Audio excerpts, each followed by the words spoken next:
Olá, boa noite a todos, sejam todos muito bem-vindos a mais uma live da StepU.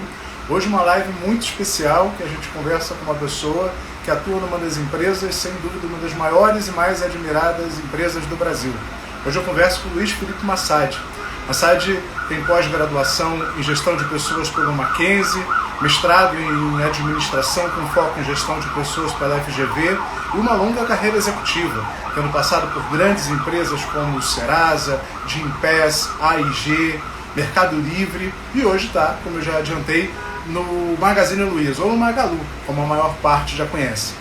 Hoje vamos falar sobre cultura organizacional, um tema, sem dúvida alguma, que está não só no dia a dia das empresas, mas também que é foco de preocupação e atenção por parte de todo executivo, de toda pessoa que está numa empresa, que quer ter um bom relacionamento com o mercado e que entende como cada vez mais princípios, valores são percebidos no modo como a empresa se relaciona com os seus clientes, com o seu público.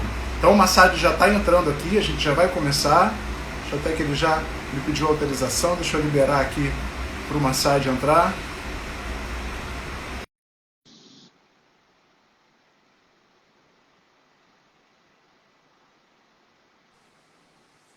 Ô Massad, boa noite. Tudo bem? Boa noite. Tudo jóia?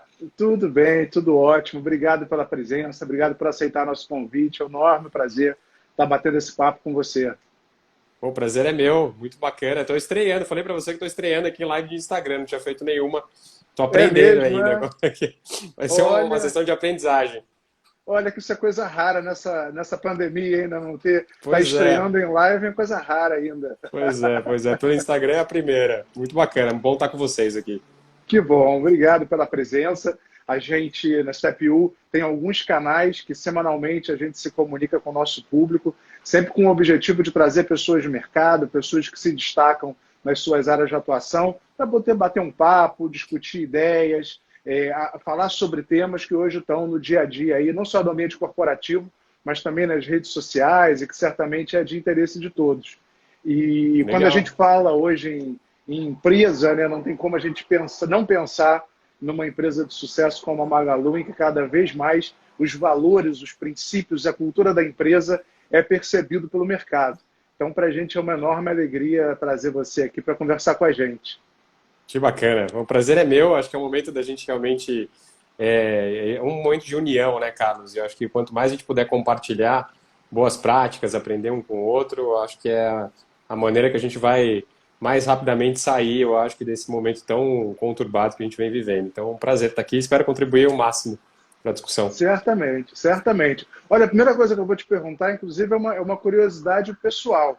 A gente, quando fala sobre o Magazine Luiza ou Magalu, tem gente que ainda fala Magazine Luiza, tem gente que fala Magalu. Qual o nome que vocês estão adotando agora? É também uma questão de cultura da empresa, né? Uma mudança de nome, de identificação junto ao público. Como é que é isso para vocês?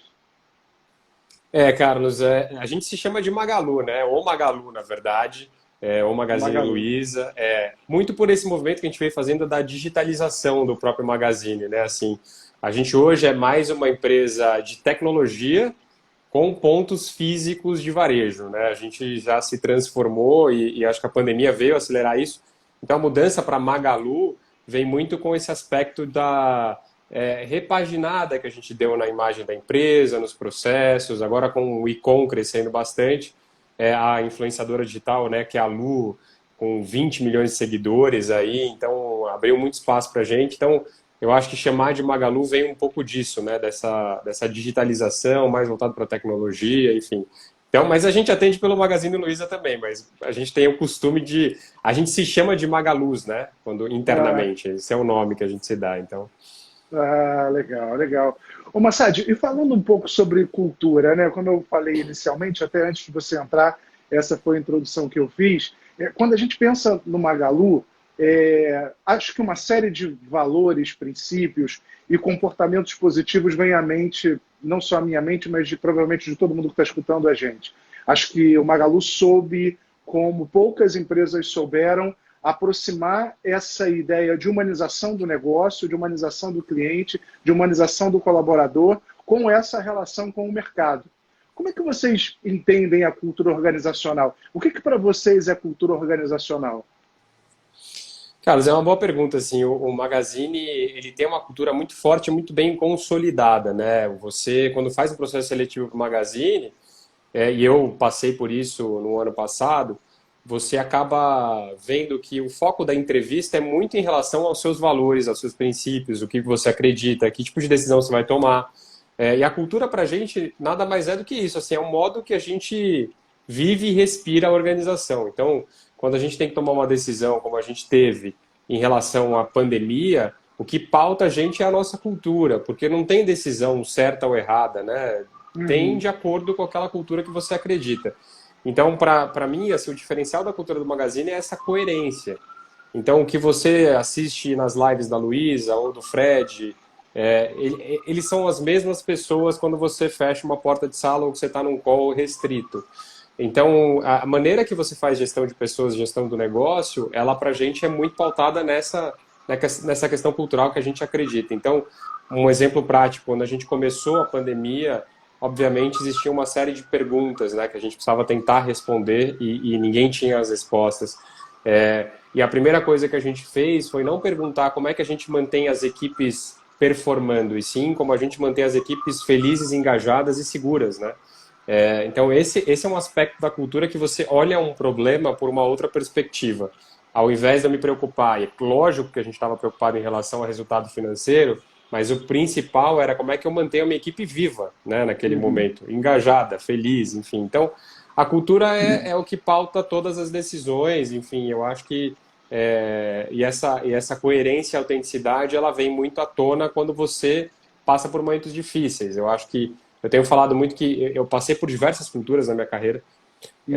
e o maior problema da cultura, ele não é você ser uma cultura agressiva, uma cultura voltada para resultado. Para mim não é esse o problema é a incoerência do que você fala e do que você faz. Então não tem cultura certa ou errada, tem você falar uma coisa e na hora do aperto você fazer outra. E aí isso não é cultura, na verdade você está tendo algo que é uma coisa que eu até chamo de esquizofrenia organizacional, né? Então, eu acho que um pouco do segredo do Magazine é isso, a gente realmente acredita no que a gente fala. Então,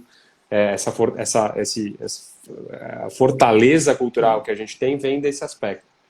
E isso está muito alinhado à própria cultura da comunicação nos dias atuais, porque as novas tecnologias, a abertura de inúmeros canais de comunicação que saem um pouco do controle da empresa, faz com que exista uma grande permeabilidade, né, entre o comportamento da empresa e a leitura que o mercado faz daquele comportamento de empresa. Então, eu concordo inteiramente com você, é cada vez mais distante uma realidade que já foi factível da empresa que passa valores, mas se comporta diferente. Hoje o mercado lê a empresa por dentro e por fora, né? Então, se não há uma transparência, não há uma realidade em torno desses valores, rapidamente o mercado e as pessoas percebem isso, né?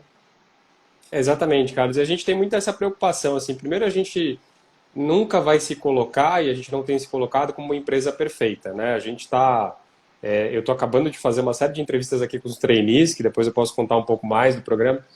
E eles perguntam muito, mas como é trabalhar no Magalu? Assim, o trabalhar no Magalu, ele é excepcional, assim, é a melhor empresa que eu já trabalhei, mas tem seus desafios, né? Tem seus problemas. A gente não pode achar que quem vai entrar no Magazine vai encontrar só flores, porque primeiro que ainda é um negócio de varejo, a gente ainda tem uma busca por resultado diária. A maneira que a gente busca o resultado é que para mim é diferenciada, né? Acho que tem N caminhos que você pode ter resultado a curto prazo até, que o varejo exige, né, isso. Mas você pode fazer de uma outra maneira. A gente entende que o caminho para chegar no resultado é cuidar do colaborador. E a gente teve um resultado muito bom nesses últimos trimestres, porque o meu engajamento ele cresceu, né? Eu acompanho com pesquisa de pulso e ele veio crescendo pelo cuidado que Uhum. a gente teve. A gente trabalha com KRs, né? Então eu consigo ter métricas muito claras. A gente entregou muito mais esse ano do que a gente entregaria no mundo sem pandemia. E eu Uhum. não tenho como forçar isso a acontecer, né? O que acontece é que quando você se sente pertencente a uma empresa e uma cultura que te acolhe, você tem uma tendência a dar o extra mile, né? E que foi o que aconteceu. As pessoas sentiram que estavam num lugar bom para passar por essa pandemia, então a gente falava, olha, a sensação é que não tinha melhor lugar para eu estar trabalhando do que o Magazine nesse momento. Por todas as dificuldades que existiam, é uma empresa que realmente cuidou ali. A gente teve muito, muito carinho, muito acolhimento, muita atenção ao colaborador. Então, isso leva ao resultado, né? Então, são as maneiras que você pensa em como chegar lá, os porquês do que você faz, isso faz toda a diferença.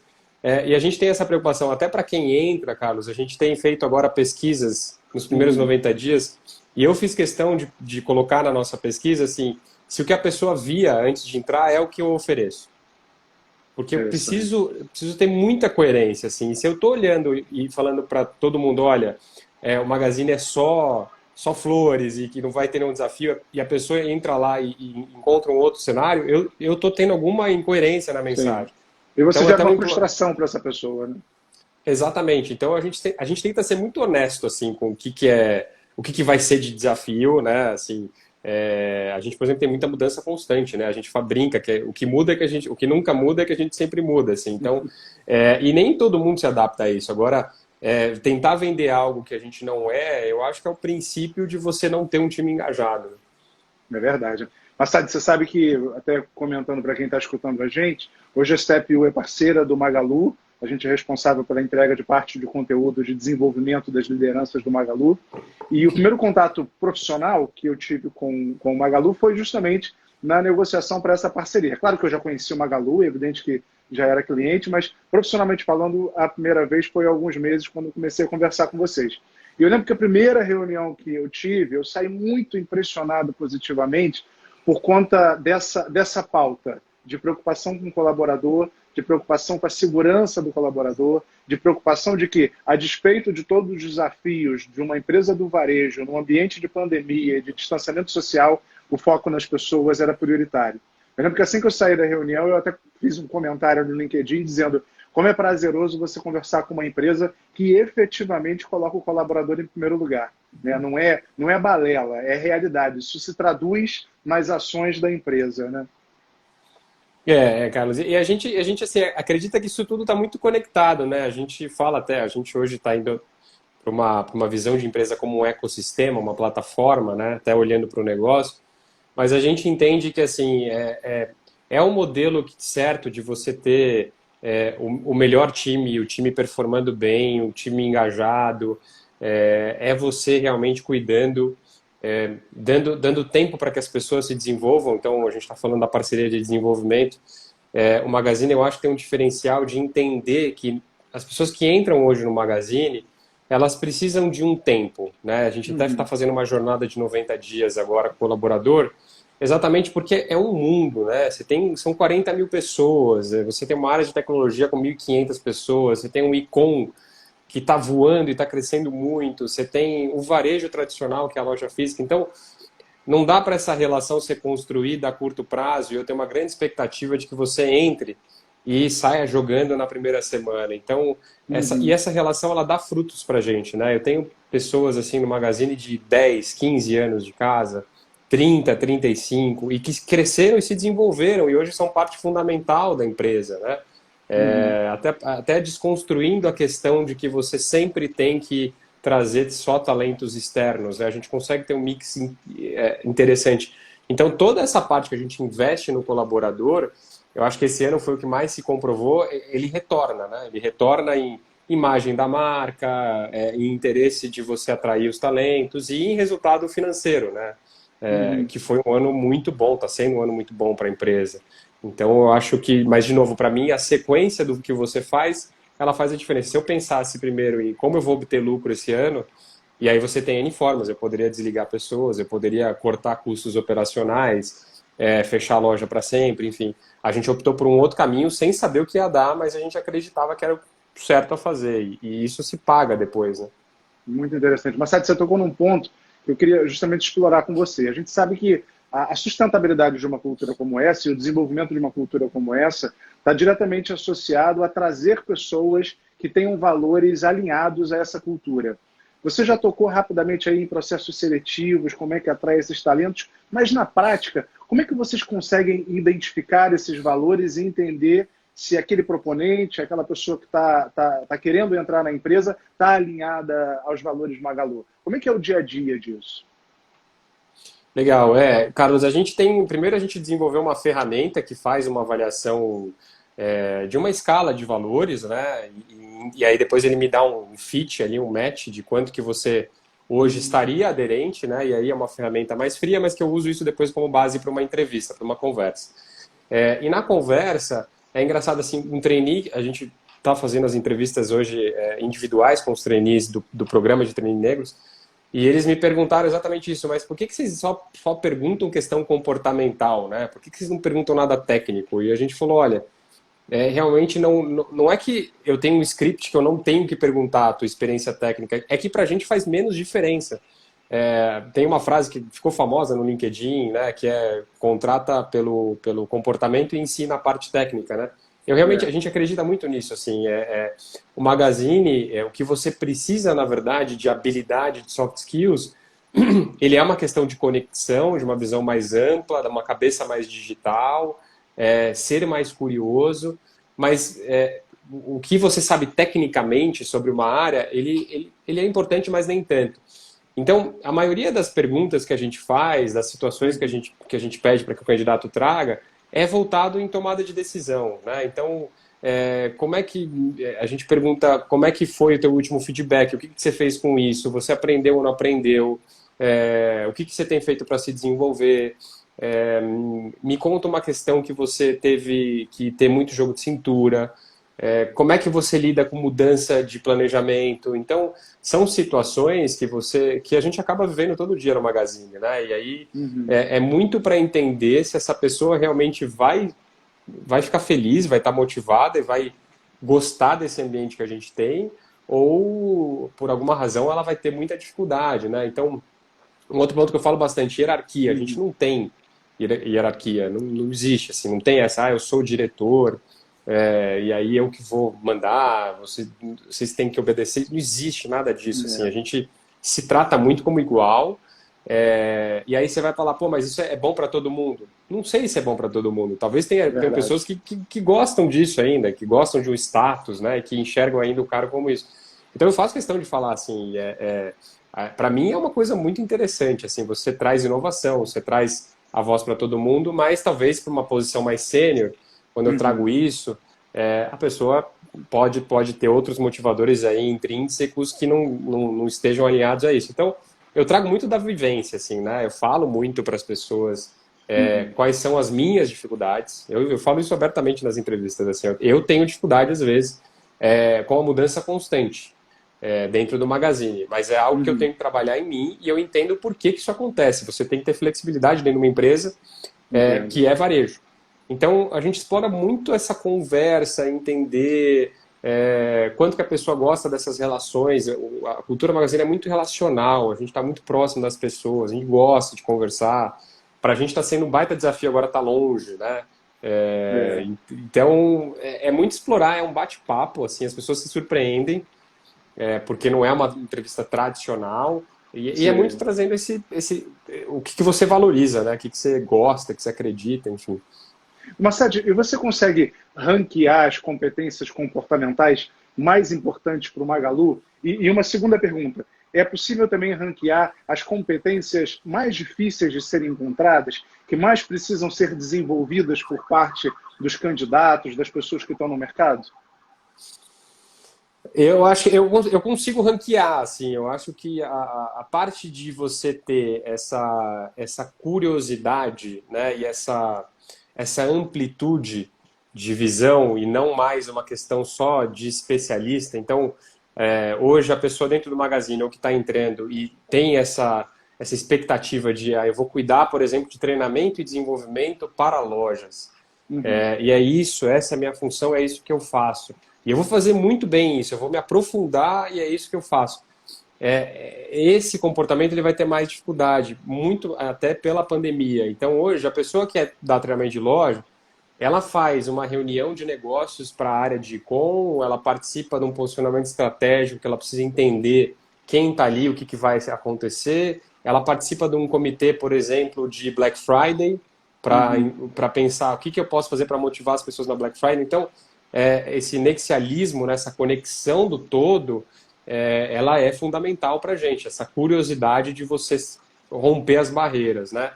E uma outra coisa que eu falei já aqui, Carlos, que para a gente é importante, é essa flexibilidade, né? Essa questão de você entender que o varejo, o Magazine, ele tem muita questão de tentativa e erro, muito MVP, o que eu acho sensacional.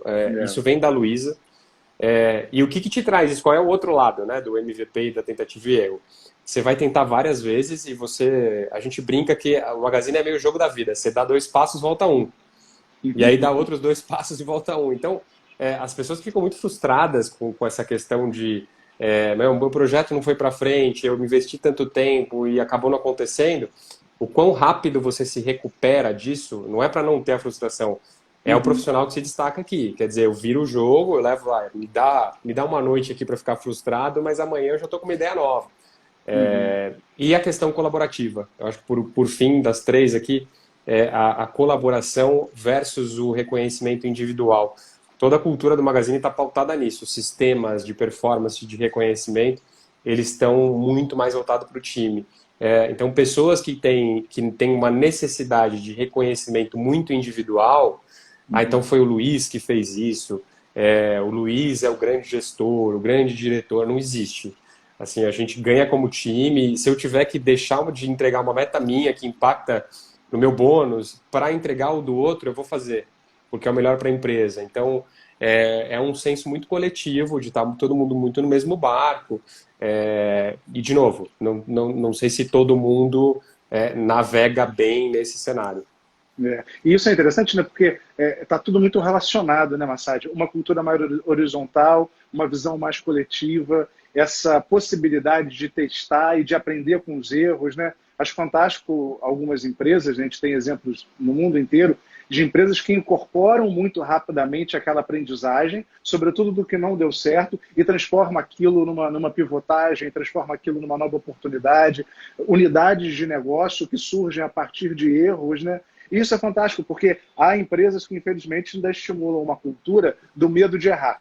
E pelo medo de errar, deixa-se também de testar, né? Porque errar é um terror. Mas uma empresa que tá vocacionada para testar, para ousar, ela está muito aberta a aprender com esses erros, né? Exatamente. A gente tem muito isso, sabe, Carlos? Assim, a pandemia, ela trouxe para a gente rapidamente desconstruiu um pouco as estruturas organizacionais e a gente se organizou em comitês de crise, né? A gente não chamou de comitê de crise, mas eram. E aí eu passei, por exemplo, a estar num comitê que a minha líder não estava. Eu fui opinar sobre despesas operacionais. E lá, independente se eu já trabalhava com isso ou não, eu tinha voz. Todo mundo do comitê tem voz, e o comitê não tem só liderança sênior, tá todo mundo. O que é muito legal. A gente estava hoje num painel ontem com os trainees, e eles deram uma ideia lá, porque um dos exercícios era realmente eles trazerem o que você faria de negócio do Magazine, olhando agora o ecossistema que a gente tem. A gente deu material para eles e eles trouxeram umas ideias interessantes. E os diretores estavam tomando nota porque a gente vai fazer aquilo acontecer. Então, a gente não tem muito isso da onde vem a ideia. A gente, inclusive, tem uma humildade de saber quem está olhando de fora pode estar vendo algo que eu não estou vendo agora. E isso, para a gente, ajuda muito, assim. Tem gente que para o Fred, às vezes, no meio do escritório e fala, pô, Fred, eu tive uma ideia aqui, será que funciona? E ele escuta, a gente debate, enfim. Ele puxa muitas conversas, né, com times que estão lá na média gerência ou até mais no começo de carreira para entender o que vocês acham que pode acontecer, enfim. Então a gente tem muito esse canal aberto e essa inovação ela vem. A pandemia trouxe muito isso. O parceiro Magalu foi algo que a gente já estava começando a fazer, mas a gente não tinha ideia de como, por exemplo, como é que eu treino um varejista tradicional para vir para o online. A gente não sabia como fazer. Aí veio de um comitê uma ideia, pô, vamos fazer aqui um treinamento. Muita gente se voluntariou para ir. E aí se você fica muito top-down, né, quer dizer, só a liderança sênior sabe o que tem que fazer, a galera ela não vem, ela não participa, né? Então, para a gente está sendo muito rico, né? Não gera esse engajamento. A Lorena, inclusive, está perguntando aqui, né? Como é que numa empresa tão grande como a Magalu é possível manter esse valor, né? Esse espírito de coletividade no time inteiro? E eu até engato isso aí já numa pergunta que eu ia te fazer, que é inclusive o desafio da comunicação. A gente sabe que empresas muito grandes, né, proporcionalmente maior esse desafio, né? manter uma boa comunicação, levar as informações de maneira clara. Como é que vocês conseguem, então, numa empresa do tamanho da Magalu, você falou aí de números super expressivos de colaboradores, manter esse espírito vivo entre todos os colaboradores? É um desafio, assim, a gente tem, a gente foca muito em comunicação, então a gente tem uma ferramenta interna que é o Workplace. O Workplace funciona bastante para o corporativo e até para a loja, e o Slack que funciona muito para a tecnologia. Então a gente tem uma comunicação constante de tudo que está acontecendo. Mas eu acho que assim, o que mais a gente faz bem na comunicação é que a gente tem alguns marcos, né? Então, toda segunda-feira acontece o rito, que é famoso já, porque a Luísa fala bastante. O rito é um momento que a gente para a empresa toda, das 8h30 às 9h30, toda segunda-feira, e lá a gente passa as principais informações. Então, de negócio, de resultado, de campanha de marketing, o que vai vir, por exemplo, de Black Friday, a gente comemora os aniversariantes, e eu estou falando de 40 mil pessoas, né? As lojas, elas fazem isso presencialmente, toda segunda-feira, porque tem um espaço para que elas façam. Então a gente comemora, a gente apresenta as pessoas que estão entrando, a gente faz um momento de reconhecimento ali dos times, tem inclusive um momento que para a gente é importante e que não tem nada de político no movimento, que é cantar o hino nacional. A gente tem muito orgulho de ser uma empresa brasileira. Então é um momento que todo mundo se conecta, e ali você tem basicamente todas as informações que você precisa saber. E na quinta-feira, isso se acontece segunda, na quinta-feira a gente tem a TV Luiza. A TV Luiza também é um programa mais voltado um pouco mais para a loja, para a operação, mas que você tem 1 hora lá de informações relevantes do que está acontecendo. E o Workplace a gente bombardeia. Então, não tem como as pessoas não saberem o que está acontecendo. Assim. Então, a gente tem posicionamento estratégico, que já é para um nível de liderança, mas que acontece pelo menos 2 vezes ao ano. Então, todo mundo sabe muito bem. A gente tem muita transparência com a abertura de informações. Mesmo no digital, agora a gente abre. Então, as pessoas elas ficam muito bem informadas. E a questão de cultura, Carlos, é assim... A cultura ela já é meio que orgânica, né? Assim, eu não preciso fazer algo específico para a loja entender o que é minha cultura. Eles já sabem. Eles sabem tomar a decisão. A gente fala da autonomia com responsabilidade. Eles conhecem bem a cultura. E a cultura do Magazine, quando ela vê algo que não está funcionando, ela expurga. A gente tem um grupo que a gente chama de conselheiros, né? Que são pessoas de vários níveis hierárquicos, de várias áreas, que são os nossos guardiões de cultura. E eles estão completamente empoderados para ligar para a Luiza Helena e falar, olha, isso aqui não está acontecendo bem numa loja tal. Então, todo o sistema do Magazine e as pessoas, elas já estão empoderadas e sabem o que é certo e o que é errado, né? Então, isso é orgânico, eu não preciso mais ficar tanto reforçando o que é certo ou não.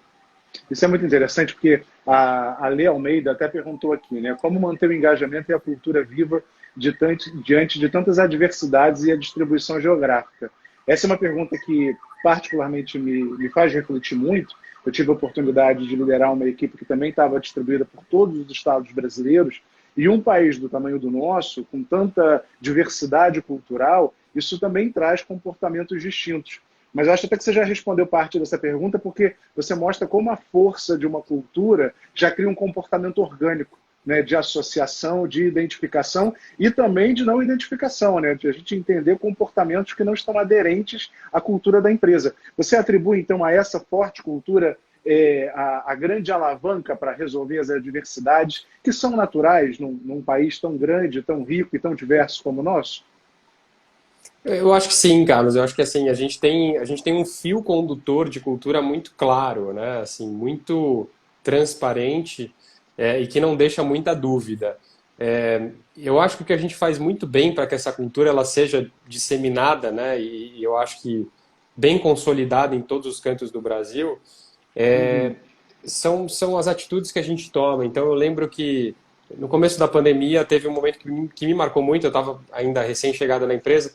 E o Fred foi fazer uma live para os 40 mil colaboradores no Workplace e sem roteiro nenhum ele falou, olha, eu já vou... Ele falou dos planos da empresa, obviamente, o que a gente ia fazer para tentar sair da crise com as lojas fechadas, né? A gente fechou a loja, inclusive, antes dos decretos.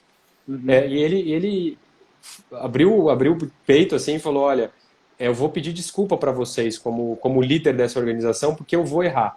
O que eu vou passar agora como CEO, eu nunca passei, ninguém passou. Então, é inevitável que eu erre e eu vou pedir já desculpa para vocês. Eu nunca imaginei que a gente ia passar por isso, e ele, muito emocionado, se colocou nessa posição.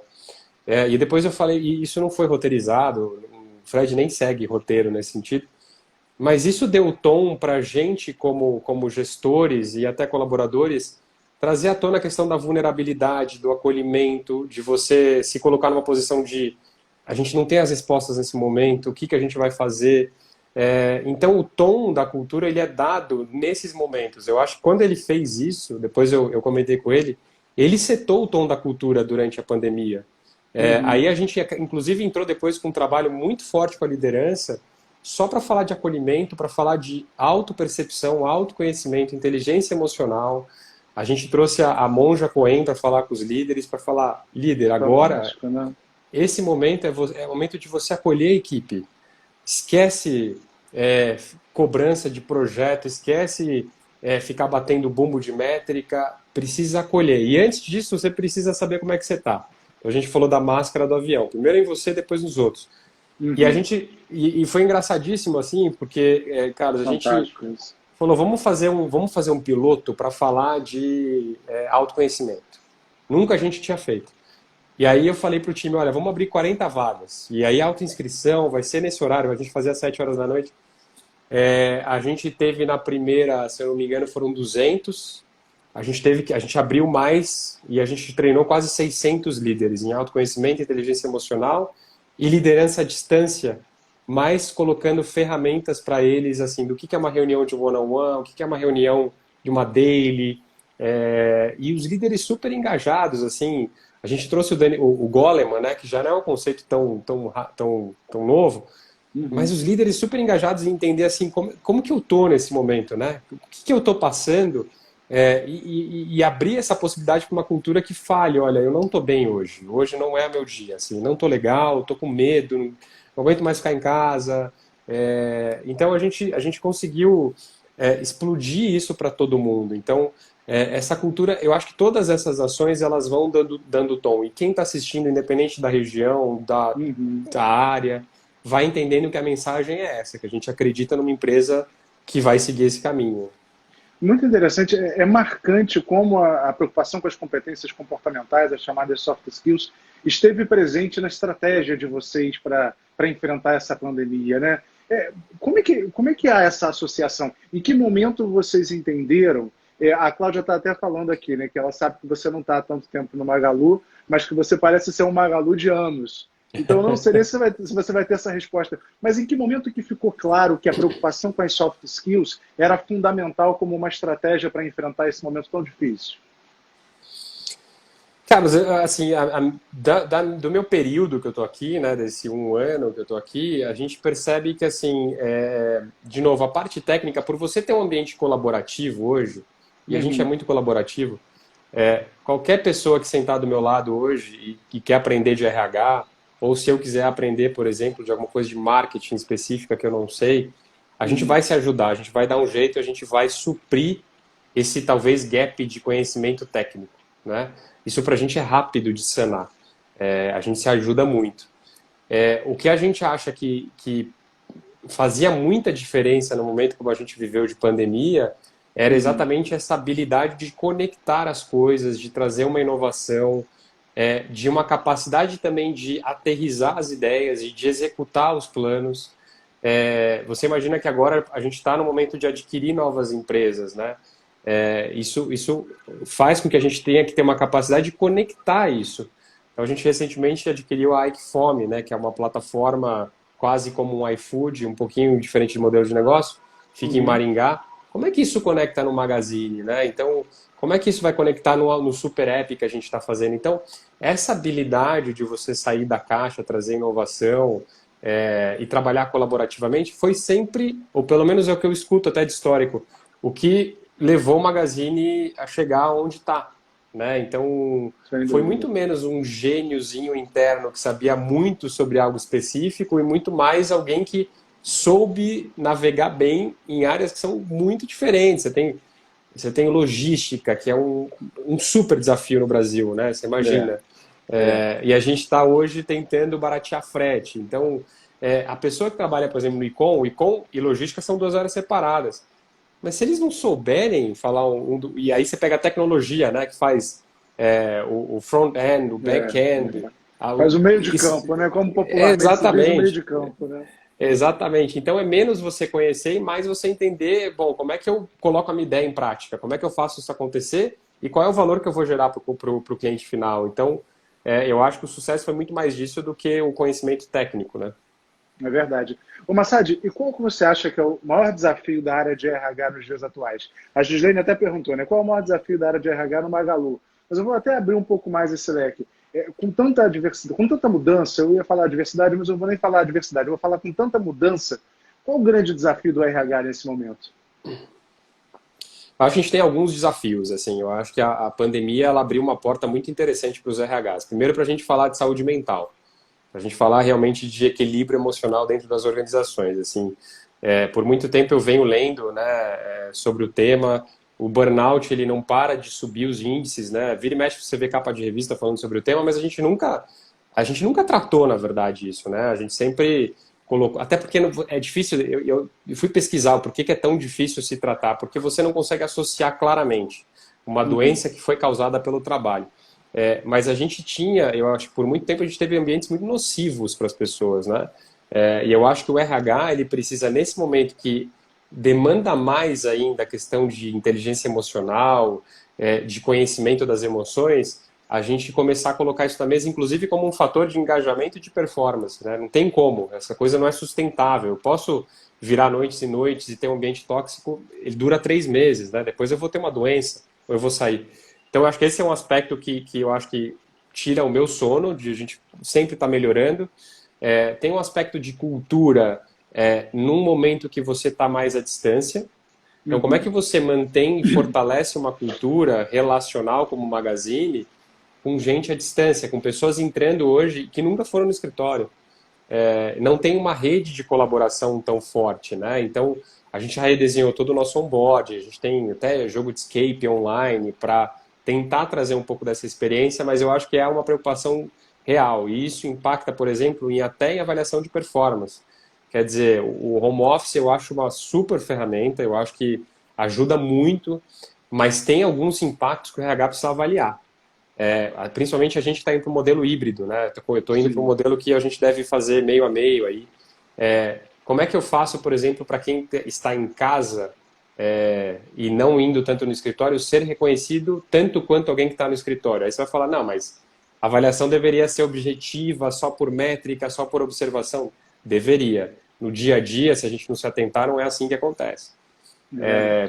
E por último, eu acho que o RH deve cuidar muito dessa questão da responsabilidade social e da diversidade, né? A gente começou agora a arranhar a superfície com o programa de trainee. É um problema sério, é uma dificuldade de todas as empresas. Eu acho que a gente não tem mais como tapar os olhos para uma falta de equidade quando a gente coloca a entrada no mercado de trabalho, né? Então, eu acho que a gente tem uma responsabilidade social grande. Quem está dentro das empresas, se não mudar isso, ou se não começar a colocar propostas, isso não vai se alterar. Eu tenho muito orgulho da gente ter feito esse movimento, mas é só o começo, né? A gente precisa muito mais ainda. Falando do programa de trainee, o perfil Mulher Vaidosa fez uma pergunta excelente aqui. Ela perguntou o seguinte: como é que foi a recepção dos colaboradores ao programa de trainee voltado para negros? Houve alguma relutância interna, né? Não houve uma... Cara, foi assim, a gente passou meses e meses estudando, né? Assim, eu imaginei isso que eu ia te perguntar, como é que foi costurar isso internamente até finalmente vir a público, né?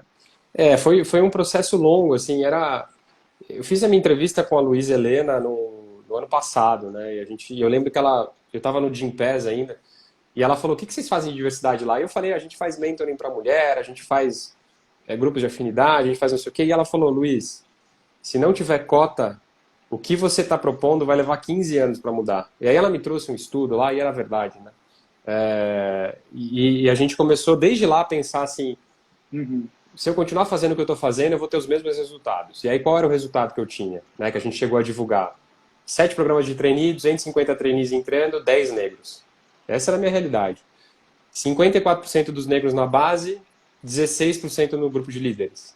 Essa é a minha realidade. Então, eu continuar fazendo a mesma coisa não ia me levar a nada.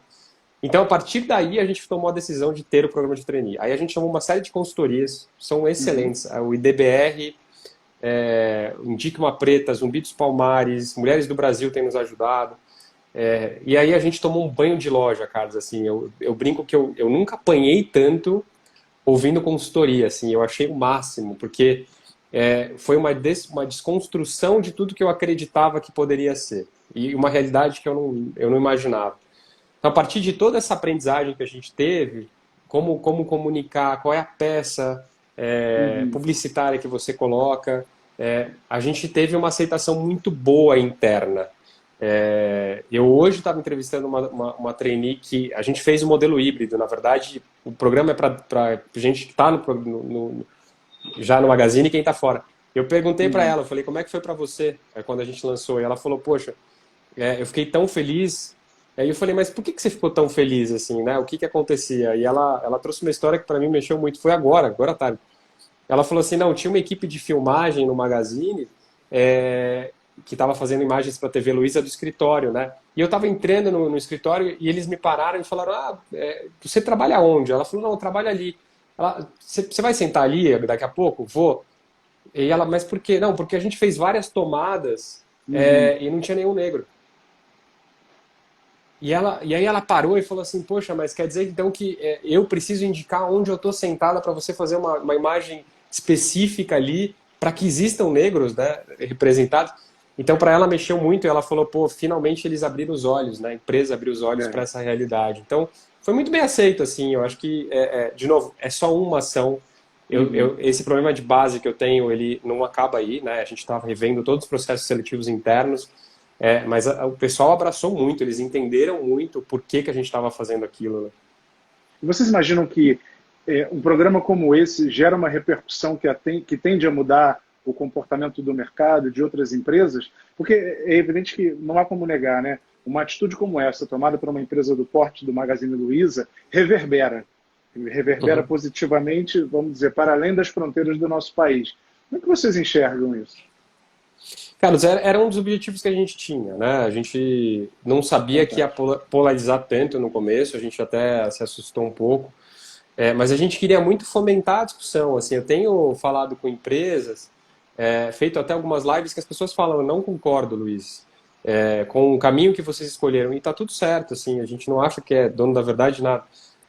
Mas eu queria abrir, pelo menos, a gente queria abrir um canal de discussão. Se não é isso, o que pode ser? Investir na base, você garantir que o teu processo seja completamente sem viés inconsciente. Porque, assim, fazer o mesmo, que era o que as pessoas cobravam a gente, faz aberto. Né? Se você não tem preconceito na hora da entrevista, faz aberto. Mas quando você vai ver, Carlos, o que acontece é assim, os negros não se inscrevem no programa aberto, porque eles se inscreveram em 15. E em 15 eles não foram chamados.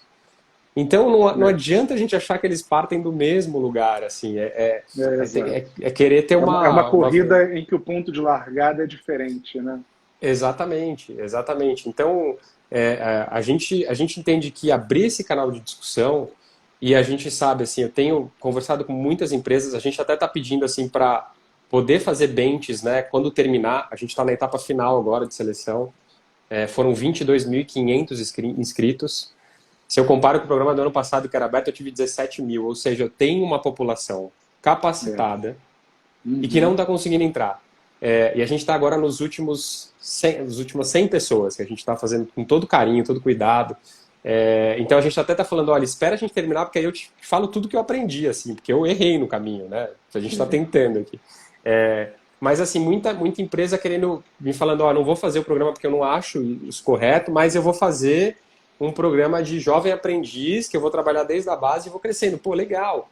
Que fomente a discussão, né? Que a gente traga à tona que existe um problema. Então, para a gente é fenomenal, assim, a gente está em parceria com muitas empresas já tentando ajudar em como que assim, o que a gente aprendeu até aqui pode ajudar outras empresas a fazerem, se assim quiserem. É fenomenal mesmo. A Júlia Barbosa até comentou aqui que a expectativa é essa, que o Magalu move o mercado na direção desse debate, né? Porque a gente sempre teve, né, sobretudo a postura de grandes empresas, que era não se envolver com determinados temas, como se a empresa não pudesse ter uma posição, não pudesse ter uma visão, uma opinião, né? E parece que a gente tem vivido tempos em que opiniões estão tão exacerbadas que as empresas não podem mais fugir dessa realidade. E aí, claro, né, é maravilhoso quando as empresas empurram para frente um debate positivo, né, em prol da diversidade, em prol da inclusão, que é um fator fundamental dos dias de hoje. Né? Não tem como fugir disso, não tem como se isentar disso e achar que está fazendo o correto. Né? Eu admiro Exatamente. muito essa posição que se assume. Exatamente, Carlos. E assim, o aspecto da diversidade, a gente pensa primeiro que é uma responsabilidade social e eu acho que o Magazine, ele nós somos uma empresa privilegiada. Eu, como RH, eu sou um privilegiado, porque eu tenho a Luiza Helena e o Fred. Assim, poucas empresas das que eu conversei têm isso, assim, a Luiza Helena e o Fred, eles bancaram esse programa, inclusive quando a gente teve ameaça de processo, que eram 10, 15 milhões, assim. A gente parou rapidamente para conversar. Ele, inclusive, o Fred fez uma carta muito bacana no fim de semana que a gente lançou o programa, reforçando a posição dele, e que toda aquela polêmica dava mais força para ele entender que ele estava no caminho certo. E mesmo nessas ameaças que a gente teve, foram muitas, a gente não arredava o pé, não. E então eu sou um privilegiado. Como RH, eu tenho que usar isso, sabe? Eu tenho duas forças dentro da empresa que impulsionam isso. E a Luiza tem uma figura pública que ajuda muito a abrir espaço. Então, eu acho que é o meu papel também ajudar os outros RHs que talvez não tenham essa figura. E que não vão ter essa força e vão ter que meio hack the system, sabe? Vai ter que encontrar um outro caminho de começar a mostrar que isso pode ser interessante, inclusive para o resultado da empresa. Se você analisar, por exemplo, quem é o consumidor do Magazine? O consumidor do Magazine, ele é diverso. E hoje a gente fala que uma das habilidades fundamentais é entender o comportamento do consumidor. Se eu não tenho essa representatividade no meu quadro de colaboradores, eu vou ter um problema.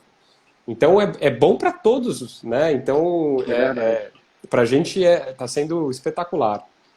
Essa diversidade, e principalmente uma visão da importância sobre a diversidade, é um fator fundamental na hora de uma contratação? Quais são os valores que uma pessoa deve ter para se tornar um colaborador Magalu?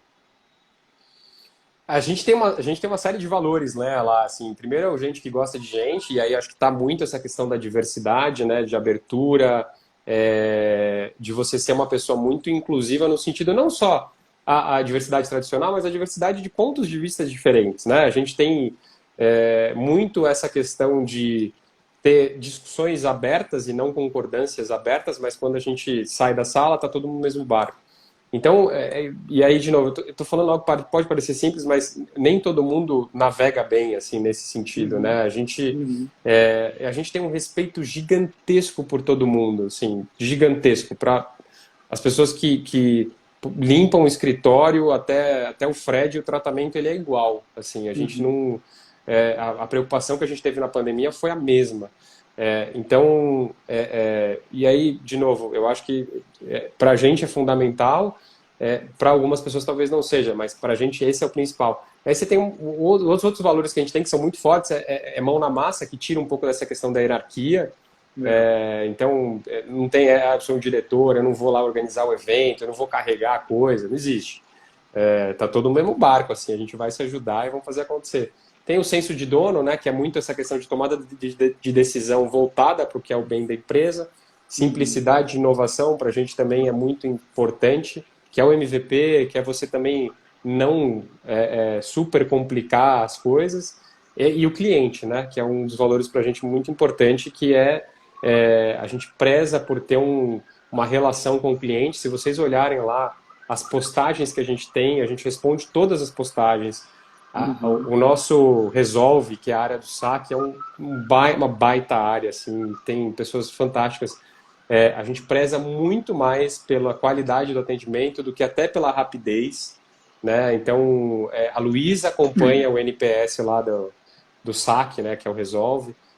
A gente tem até uma obsessão, assim, por essa métrica, né? Como é que a gente está atendendo o nosso cliente. Então, assim, são esses valores, assim, né? E de novo, não é nada da NASA, assim, viu, Carlos? Mas é algo que a gente realmente faz, assim. Eu acho que se você começar a fazer realmente o que você fala, já é um passo, né? Excelente frase, Massad. Como basta, às vezes, fazer o básico, fazer o óbvio, fazer exatamente o que a gente pensa e acredita, né? Como faz Uhum. diferença, né? Massad, eu vi no seu Exatamente. LinkedIn que você tem uma certificação de liderança coach e certamente a sua carreira demonstra o seu entendimento sobre o papel de um líder que desenvolve pessoas. Como é que o Magalu hoje desenvolve seus líderes? Qual é a estratégia de desenvolvimento das lideranças do Magalu? A gente tem um investimento muito forte, né, nessa questão de mostrar para os gestores a importância de você ter conversas de desenvolvimento. Então, a gente acredita muito no protagonismo, também é algo que a gente sempre reforça. Então, o Magazine ele é pautado por esse protagonismo, porque você tem a questão da inovação e da abertura, e você precisa ser protagonista. Para você dar uma ideia, para você crescer na sua carreira, para você querer novos ares e buscar conhecer outras áreas, enfim. E a gente trabalha muito com os gestores essas conversas de feedback em tempo real. Então a gente tem, por você ter uma cultura de transparência, uma cultura de cuidado, ele é até muito mais fácil, né? Eu recentemente li aquele livro da Kim Scott, que eu acho que é sensacional, do Aqui Chegou como Empatia Assertiva, né? Mas é o Radical Candor, né? E aí que fala que se você estabelece uma relação, um vínculo genuíno, você pode falar as coisas, mesmo duras. E a gente já tem esses vínculos, então a gente estimula muito o gestor a ter os feedbacks em tempo real e ter as conversas de desenvolvimento, né? Mas muito mais, Carlos, a gente tem estimulado o colaborador a buscar esses espaços, né?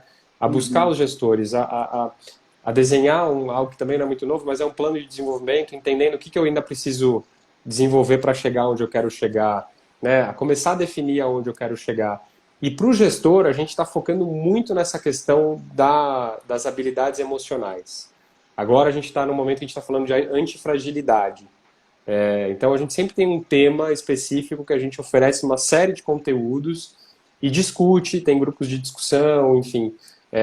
Mas a gente, por muito tempo, eu acho que a habilidade do coach é exatamente você fazer as perguntas certas para o teu time, dar autonomia com responsabilidade, entender em que momento que eles estão, e fazer com que eles cresçam e que o teu trabalho, na verdade, ele vai acontecer com o trabalho deles, né, como um time. Então, para a gente, de novo, a cultura do Magazine ajuda muito isso, né? O colaborativo, a autonomia, a inovação, enfim. Então, os times, eles são muito protagonistas nesse sentido de carreira, enfim. Mas eu entendo que o gestor hoje ele tem que focar muito nessa questão emocional, assim, não tem... Minha visão, Carlos, é que não tem ninguém 100%, não tem como se acabar 2020 e falar, putz, que ano fantástico, assim, não dá, né? E aí acho que todo mundo passou por alguma coisa diferente. Então, saber lidar com isso, saber conversar, se entender, se conhecer, é o melhor que você pode fazer, porque eu vejo o gestor, às vezes, projetando frustração na equipe, não sabendo falar do que está sentindo, enfim. Então, eu acho que eu focaria nisso ainda. É verdade. A Gislene está colocando aqui. A maior alegria do RH é o feedback em tempo real. É o maior mesmo. Sem dúvida alguma. Ô, Massad, a gente já está caminhando para o final, mas eu não posso te perguntar do mundo pós-pandemia, 2021. Na verdade, eu estou sendo até prognóstico aqui, né? Dizendo que já é pós-pandemia 2021. Tomara, se Deus quiser. né? Tomara. Vamos torcer. Como é que vocês estão enxergando 2021? Quais são os desafios e, principalmente, como é que as empresas e o RH devem se preparar para 2021?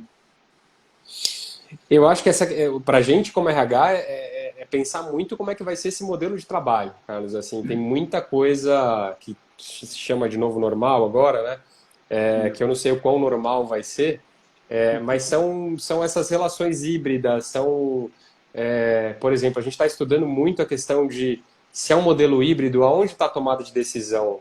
Porque você tem que começar a se posicionar, no digital ou é no presencial e vai ser comunicado no digital?